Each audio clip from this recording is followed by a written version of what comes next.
Que le Seigneur vous bénisse abondamment. C'est pour moi un réel plaisir d'être encore dans votre présence. Ce matin, le Seigneur m'a mis à cœur de vous partager un petit sujet que j'aimerais intituler le pardon. Le pardon est divin. Le pardon est une puissance qui libère. Jésus avait dit à ses disciples, lorsque vous êtes debout, faisons votre prière. Si vous avez quelque chose contre quelqu'un, pardonnez, afin que le Seigneur puisse au retour vous pardonner aussi. Si vous ne pardonnez pas aux autres leur offense, le Seigneur aussi ne vous pardonnera pas. Pour dire que nous sommes dans un monde où nous vivons, dans notre marche chrétienne, nous avons le crayon et la gomme. Lorsque nous écrivons avec le crayon, lorsque nous commettons des erreurs, des fautes, nous avons la gomme pour effacer les erreurs que nous avons commises. Le crayon représente les erreurs que nous faisons, des fautes, des péchés. La gomme représente le pardon. Tu ne peux pas dire que tu es chrétien si tu n'arrives pas à demander pardon à ton frère, si tu n'arrives pas à pardonner à ton frère. Pierre a posé au Seigneur, combien de fois je vais pardonner à mon frère s'il a commis quelque chose contre moi? 7 fois, le Seigneur a dit 7 fois, 70 fois la même chose. Donc cela veut dire que nous devons toujours pardonner. Le pardon est différent de la gentillesse. Quand tu fais mal à ton frère, ça ne sert pas de l'amener aux pâtisseries, l'acheter des gâteaux, les yaourts, pour qu'il constate que tu lui as demandé pardon, pour qu'il constate que tu reconnais ton erreur. Non, tu dois demander pardon. Une personne qui demande pardon, ce n'est pas une personne qui est faible, non plus une personne qui n'a pas de valeur. C'est plutôt une personne qui est valeureuse, une personne qui est humble, une personne qui est honorée devant le Seigneur. David, l'homme selon le cœur de Dieu, avait commis un crime abominable. Il a pris la femme d'Uri et il a tué Uri. Lorsqu'il a demandé pardon, le Seigneur l'a pardonné. Tu peux dire que j'ai enlevé des grossesses. Tu peux dire que j'étais à la magie. Tu peux dire que j'ai fait des choses qui sont graves. Le Seigneur ne peut pas me pardonner. Le Seigneur pardonne des criminels. Le Seigneur pardonne des voleurs. Le Seigneur pardonne tous les péchés. Le problème, c'est à toi de repentir. Le Seigneur n'est pas contre le pécheur, mais le Seigneur est contre le péché. Peu importe ce que tu as fait, tu dois demander pardon. Le pardon, c'est quelque chose que nous devons vivre avec ça. Parce que sans la repentance, personne ne verra la face de l'Éternel. Ce voleur à la croix, il avait fait beaucoup de mauvaises choses. Mais à la dernière minute, lorsqu'il a demandé pardon au Seigneur, le Seigneur a pardonné, a effacé tout ce qu'il avait fait et il était sauvé. Tu prêches la parole. Tu es un prédicateur. Tu ne veux pas pardonner. Depuis que ton frère avait fait quelque chose qui t'avait offensé, tu as gardé la rancune. Tu es ennemi avec ton frère parce que tu ne veux pas pardonner. Même dans les foyers, lorsqu'il y a des divorces, lorsqu'il y a des séparations, c'est parce que les hommes ne veulent pas pardonner leurs femmes, les femmes ne veulent non plus pardonner leurs hommes.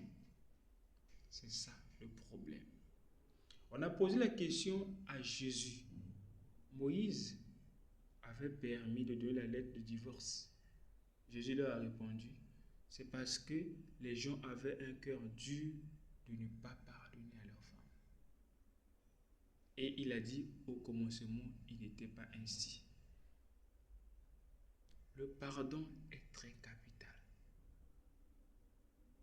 Les grandes personnes doivent demander pardon aux petits frères, à leurs petites sœurs s'ils ont mal agi. Papa doit demander pardon à son fils s'il l'accusait à tort. Le pardon. Nous devons se repentir. Ce qui est encore criard, vous allez voir dans les églises, les gens vivent avec des péchés inconfessés. Mais quand on sert la Sainte Seine, vous allez voir les gens venir boire la Sainte Seine, même les gens qui servent la Sainte Seine dans une mauvaise vie, et les gens qui boivent dans une vie de souillure. Répentez-vous. Il y a un ciel à gagner, un enfer à éviter. La vie chrétienne, c'est une vie de sanctification. Quand vous commettez une erreur, vous devez demander pardon au Seigneur.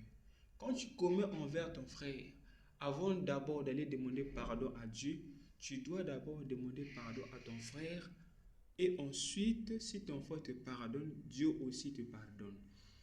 Le pardon, il y a une chose aussi qui est capitale, la réparation. Tu as pris le sac d'un frère, tu as volé, tu viens pour demander pardon, tu viens aussi remettre son sac. Quand tu le fais, cela signifie que tu es sincère, tu as reconnu le mal que tu as fait, tu es venu remettre. Le pardon. Il y a d'autres personnes, lorsqu'ils font mal, ou de venir demander pardon, ils veulent que la personne que lui l'a offensé vienne de lui demander pardon. L'humilité aujourd'hui n'est plus vraiment dans le cœur des gens. Même ceux qui disent, des chrétiens, ceux qui disent que nous avons cru la parole faite chair, nous avons Dieu dans nous, nous avons cru le 7e sceau, les mystères sont révélés. Nous voyons aujourd'hui le manque du pardon. Tous les gens vivent dans l'hypocrisie. Il a quelque chose contre son frère, il n'a jamais pardonné, il est en train de gémir du jour au jour lorsqu'il voit le frère. Shalom bien-aimé, je t'aime beaucoup. Mais dans son cœur, il y a une racine d'amertume.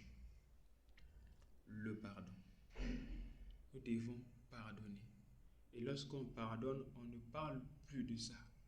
Tu as pardonné ton frère et après tu commences encore à murmurer sur les mêmes choses que tu as déjà pardonné. Quand le Seigneur pardonne, il oublie, il justifie. Le pardon. Ésaïe dit que la main de l'Éternel n'est pas courte pour sauver, ni son oreille trop dure pour entendre. Ce sont nos fautes, nos péchés qui l'empêchent à nous écouter. Nous prions, nous avons des requêtes de prière, nous voulons que Dieu nous exauce, mais nous ne voulons pas se repentir. Nous vivons avec des condamnations. Le Seigneur a dit, si votre cœur ne vous condamne pas, demandez tout ce que vous avez besoin. Mais votre cœur vous condamne, vous venez demander. Ça ne marche pas comme ça. Tu sors avec la femme de quelqu'un, tu sors avec l'homme de l'autre, mais tu fais des jeûnes et de prières, des retraites de prière pour que Dieu puisse écouter ta prière. Dieu n'écoutera pas ta prière. Tu dois d'abord arrêter de sortir avec la femme de ton frère, avec l'homme de ta soeur.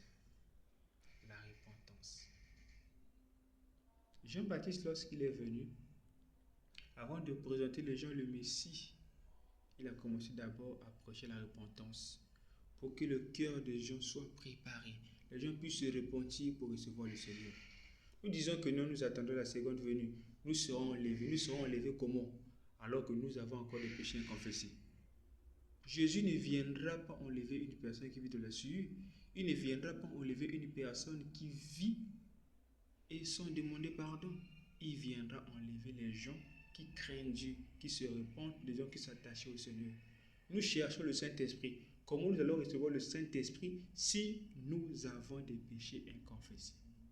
Pierre a dit, repentez-vous et que chacun de vous soit baptisé au nom du Seigneur Jésus-Christ afin que vous puissiez recevoir le don du Saint-Esprit. Le Saint-Esprit, c'est une colombe. La colombe ne vient pas là-bas la saleté. Vous devez d'abord débarrasser en vous les choses du monde. Vous devez vous repentir sincèrement. C'est là où le Saint-Esprit viendra habiter dans votre cœur. La repentance. Ça doit commencer du haut de la chair jusqu'au dernier banc. Un pasteur, tu prêches la parole, tu couches avec des sœurs, tu es de la sorcellerie, tu es escroc, tu fais des choses qui n'est pas honorables. Mais tu montes en chair. Tout ce que tu prêches, c'est en vain. Si tu meurs, tu iras en enfer. Tu dois te repentir. Tu dois abandonner le péché, la sueur, les choses du monde. Tu dois servir le Seigneur. Tu penses que parce que tu as beaucoup d'argent, tu voyages dans le monde, tu es connu. Non. Devant Dieu, tout est vanité. La chose capitale est que notre cœur soit pur, que nous soyons remplis du Saint-Esprit, que nous puissions craindre Dieu, que nous puissions vivre dans la sainteté. C'est ça la chose qui nous amènera au ciel. La repentance, c'est la porte du ciel. Nous devons se repentir de nos mauvaises voies, des critiques, des querelles, des jalousies, la haine dans les cœurs des enfants, de la jalousie. Nous devons débarrasser cela. Quand nous faisons cela, le Seigneur nous bénira. Merci Seigneur Jésus-Christ pour une petite exhortation que tu m'as mis à cœur pour parler à tes enfants. Est-ce que cela puisse bénir nous tous, pardonne nos péchés, nous erreurs, nos fautes, que nous soyons des chrétiens qui se répandent, qui vivent en esprit, en vérité. Fais-nous grâce, nous comptons que sur toi. Au nom de Jésus-Christ. Amen. Shalom.